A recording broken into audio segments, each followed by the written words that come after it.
It is 12 noon on Sunday, January 25th. Welcome. I'm meteorologist Borowski in the Storm Center for SCE TV. Thank you for joining us this afternoon as we stream live on social media. And we're here to answer all of your questions about the winter storm that is impacting a good portion of the country, including our state.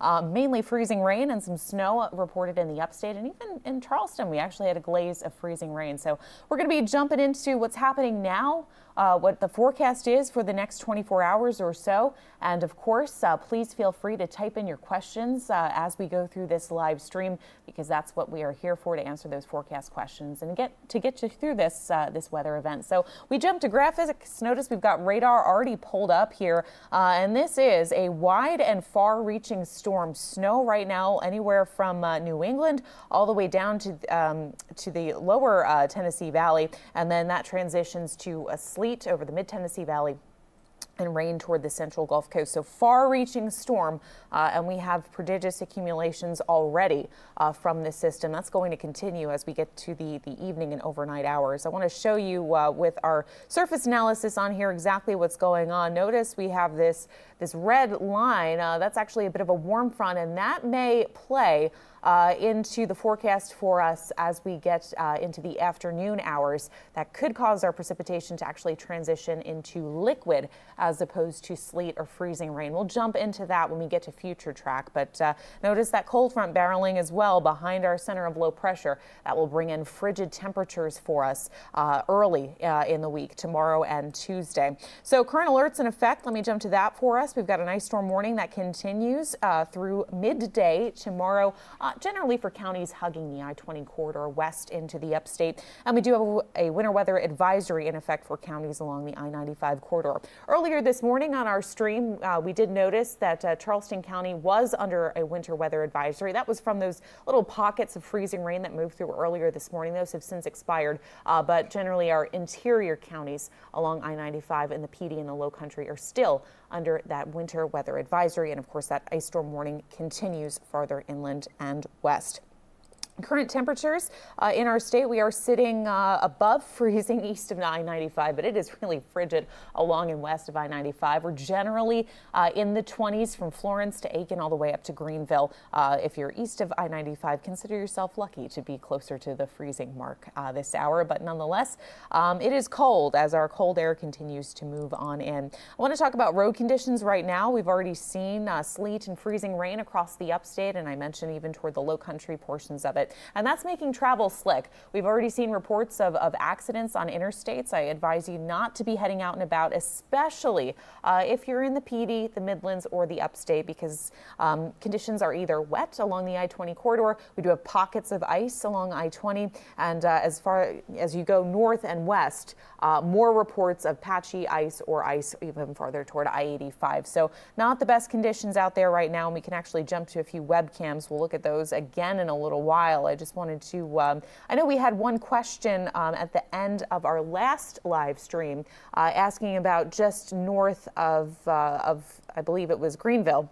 That's right. For Furman University. Rob, that's correct? Jennifer checked in and wanted to know what the Greenville area and particularly in the area of Furman was like. Awesome. So I don't have a traffic camera for Furman, Jennifer, but I do have in the vicinity of Greenville, we do have ice on some of the cameras, and our roadways down to slushy blacktop. Keep in mind that we could actually have frozen ice on here. It might not be slush, but they did receive snow earlier today in Greenville. And it looks like if I pop to my analysis and I pull up radar, let me get out of this traffic cam right now this second, and we'll go back to our analysis mode here on our radar. Let me just zoom in for you so you can take a look. Yeah, we started out as snow earlier today, which was not in the original forecast, but that has since turned over to sleet and freezing rain. So you had the snowfall first, and then the sleet and freezing rain, which kind of caused that slush to develop along the roadways. So a little bit of blacktop visible in that webcam, but nonetheless, the road conditions are not the greatest there in Greenville. So we appreciate that question, Jennifer, and we wanted to address that. Feel free, anybody else, if you do have questions or comments or concerns, please type them in and we will get to them. As those questions do come in, I want to jump to Futurecast so we can really outline what we're expecting really for the rest of the day today. Generally quiet into a couple hours from now, but that lull is not likely to be long-lived because we do have our second batch of precipitation that should push on through really around the 3 or 4 o'clock hour. It will likely start off in these pink colors. That's wintry mix and freezing rain in the upstate, but it will likely transition to rain during the evening, shortly after dinner time toward the Midlands, and then to all rain along I-95 in the PD and the Low Country around or shortly after sunset tonight. And then finally, the precipitation pushes off the Atlantic coast before dawn tomorrow. So we should be in the clear in terms of falling precipitation before dawn tomorrow morning. But there are additional hazards we need to think about tomorrow through the day. I need to pull up my future temperatures here for tomorrow into Tuesday. So if I toggle forward here in time, looks like we'll stay generally in the 30s or the low 40s tomorrow during the day. I don't know if this is going to be enough to melt any ice, thick ice that does accrete, especially in the upstate, since we'll be hovering close to freezing. Farther down toward the Midlands, we might get a little more melting depending on what happens today in terms of frozen precipitation falling. My bigger concern is once we get into the evening hours tomorrow, overnight into Tuesday morning. If we look at even 9 o'clock tomorrow night, temperatures falling into the teens and 20s along and north of the I-20 corridor, and will be near freezing along the I-95 corridor. So falling tomorrow night. And by Tuesday morning, if we toggle forward to, I'd say about 6 o'clock in the morning, our actual temperatures could fall as low as the teens, maybe even the single digits toward Greenville, Spartanburg, toward Clemson, Rock Hill, toward the mountainous regions.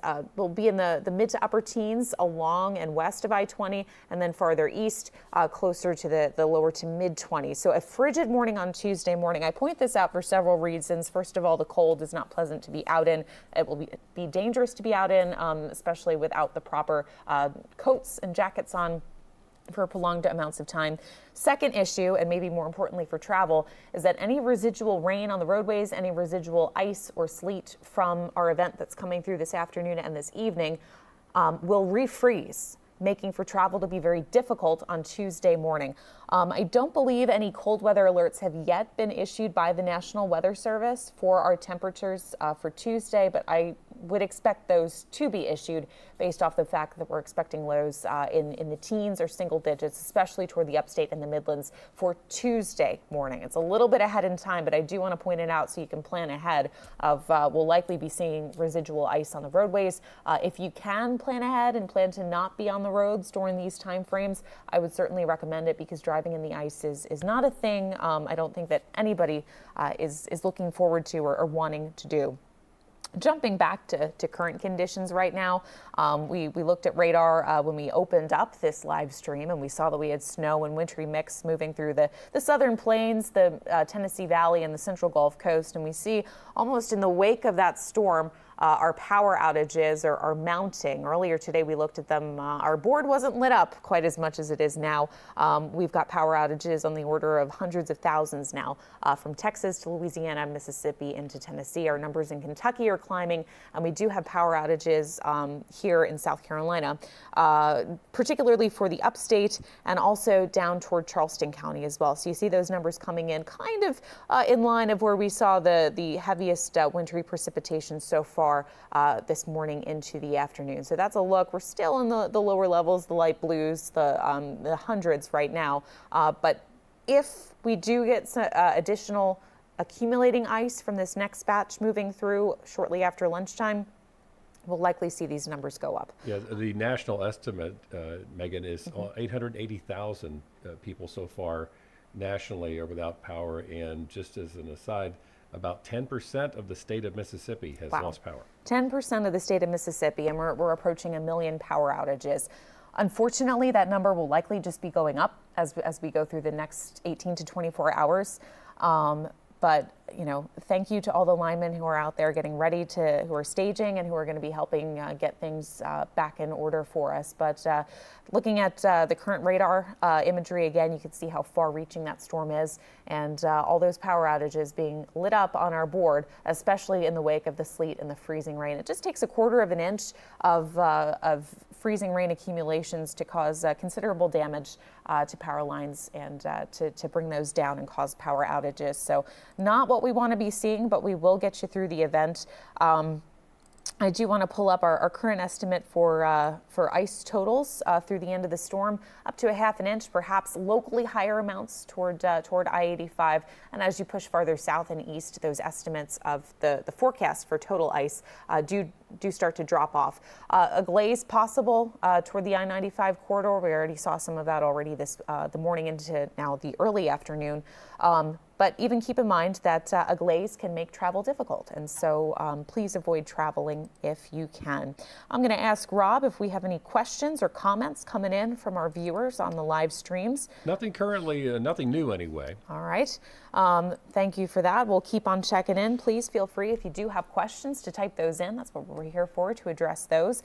Let's jump back to Futurecast to kind of walk you through what we're expecting really over the next couple of hours. Again, those light pockets of freezing rain toward the upstate. I'm going to zoom out just a little bit so we can see just a better angle of what we're expecting really here. And then around 2, 3, 4 o'clock is when that additional pocket of freezing rain moves into the upstate and the Midlands, transitioning over to liquid rain toward the Midlands this evening and then exiting off the Atlantic coast tonight. You know, last night we had a question about thunderstorm potential. We aren't expecting severe thunderstorms here in the state of South Carolina. However, we could get a couple of rumbles of thunder, not out of the realm of possibility, really along and east of I-95 later on this evening. The reason is we might have a little bit of a nudge of warm air. I showed you that warm front on our map, and that could help to induce some thunderstorm activity. Farther to our south, though, there's a better chance for some stronger thunderstorms. I can pull up, let me see if this will let me do it so I can show you all. We're looking at our live radar now, but can this pull up my outlook? Yes, it can. That's great. So this is my severe weather outlook and my thunderstorm outlook across the southeast for the day today and for the evening hours. Light green colors means that we just have a chance for a few rumbles of thunder, nothing severe. So really for the I-95 corridor is where we could see a couple of rumbles of thunder. They have it hatched a little bit farther west, but I think our best chance is east of Columbia. But if you look to the south and west, parts of Georgia, Alabama, even into Mississippi and eastern Louisiana, level 1 out of 5 risk for some strong thunderstorms, and then those yellow colors, that's a level 2 out of 5 risk for some stronger thunderstorms. Biggest risk is going to be damaging straight line winds. Well, we could get a stray tornado. I'll zoom in here. If you've got any interests in the Florida Panhandle, there is a chance that some of the storms that move through could be on the stronger side. And if I toggle back to radar, actually, we'll see there's actually, I believe, a severe thunderstorm warning that has been issued. Yep, for Mobile as this line moves on through. My guess, just based off of what I'm seeing here with the trend on radar, is that we've got maybe gusts to about 50 miles an hour, perhaps. We'll see what the actual text from the warning says. But that's to answer the question that has come up about what about the chance for thunderstorm activity. Better chance over Alabama, Georgia, and then into the Florida Panhandle today. But we can't rule out the chance for a couple of rumbles generally near the I-95 corridor and eastward toward the coast of the PD and the Low Country. And the timing for that, if I jump us back to Futurecast, the timing for that would be around sunset and then into the start of the overnight. But it looks like most of our rain should exit a couple hours after midnight, and then again tomorrow morning will be looking good in terms of falling precipitation. So zooming back and forth there on our Futurecast, we can see that's when we'll have a chance for maybe a couple of rumbles of thunder. I'll be watching to see if that verifies. It'll be interesting to see if it does, but the reason behind it again is a little bit of a warm front that is nudging its way into eastern Tennessee right now, Alabama, Georgia, and it will be nudging its way into the Carolinas as well as we get over the next couple of hours. Again, road conditions not looking great right now. They're only going to deteriorate as we get our second batch of storms moving on in from the west. You see those purple colors, patchy ice along and generally northwest of I-20. We do have snow on the roadways and wet surfaces as well on the I-20 corridor. So that's what we're looking at right now. Our ice storm warning remains in effect for the Midlands. Winter storm advisory or winter weather advisory rather, stays in effect until 1 o'clock tomorrow afternoon. Again, the precipitation ends early in the morning tomorrow, but they have that valid through the early afternoon. I wouldn't be surprised if we start seeing those alerts expiring sooner than 1 o'clock tomorrow afternoon, and likely to be replaced by cold weather alerts. So we'll be monitoring that as it develops from the National Weather Service. Any additional comments or questions coming in, Rob? Nothing at this time. All right, well, with that, I'm going to pull up our current radar. We're going to loop it for just a second so you can see the breadth of this storm. We do have a second batch, as you can see, moving through Tennessee at the moment. I'm actually going to make this loop a little bit faster for us. And we do have a little bit, our second batch moving in through Tennessee, Alabama, and Georgia right now, entering the mountains of North Carolina within the next hour or so, and then approaching the upstate within the next 2 to 3 hours. It likely will start off as freezing rain and wintry mix. It could transition to rain, especially as it gets farther eastward toward Columbia, and then it will likely be liquid precipitation once it gets to I-95. So we'll be in the Storm Center and providing updates as well on ETV. Before we wind up, Rob does have a question coming in. Yes, indeed. Amanda asks, can you explain the winter weather dangers, especially tomorrow, or if it will be above freezing tonight in Elgin, South Carolina? Great question. ELGIN, right? That's right. All right, so main hazards tonight, of course, are going to be that batch that I showed on radar moving on through. And then, of course, our temperatures. Let me see if I can pull that up. Let's first pull up Futurecast and zoom in and see if we can get it to pop up. There it is. Awesome. Okay. I don't want to zoom in too much, but don't take this down to the minute in terms of timing. But looks like around dinner time is when we could see our wintry mix arrive and then transition to rain, continuing through about 8, 9, 10 o'clock, and then departing. Now, will be good in terms of falling rain or sleet during the overnight hours. Our batch leaves and we're in the clear there, but temperatures are going to be an interesting thing to watch. Let me jump to my actual temperatures here, my actual temperature forecast. We might bump up a little bit as that next round of precipitation moves through. We might get a little bit above freezing. We might be near freezing. We'll see what verifies with that. Certainly warmer to the east toward I-95, the PD, and the low country. Warm up a little bit, but then once that front moves through, we'll level out only in the mid-30s, and then we should stay in the mid-30s until tomorrow morning, where we drop to near freezing. We could see refreeze tomorrow morning. Tomorrow afternoon, getting to maybe the upper 30s, lower 40s for our afternoon highs.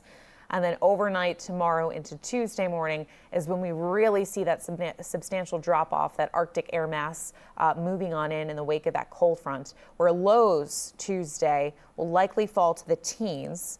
And I want to pull up my wind chill map for you as well. Excuse me.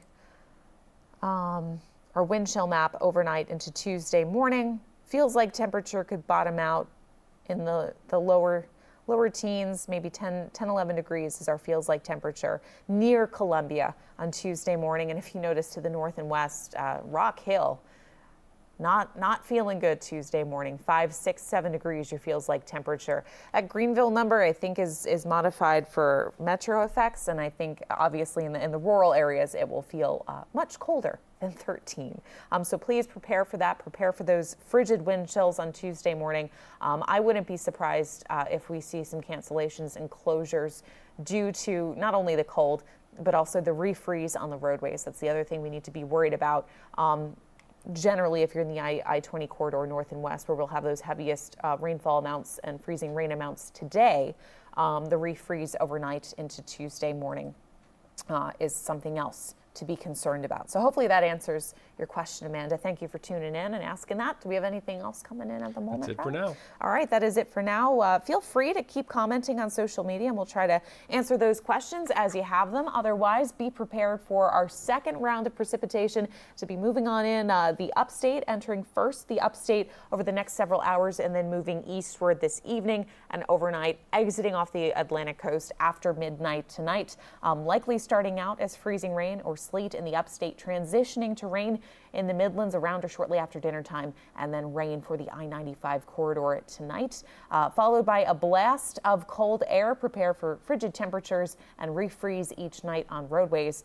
Stay safe. Feel free to ask us questions and tune in to SCETV social media pages and your local SCETV station for updates on this winter weather. I'm meteorologist Megan Borowski from the Storm Center, and we'll see you a little bit later this afternoon.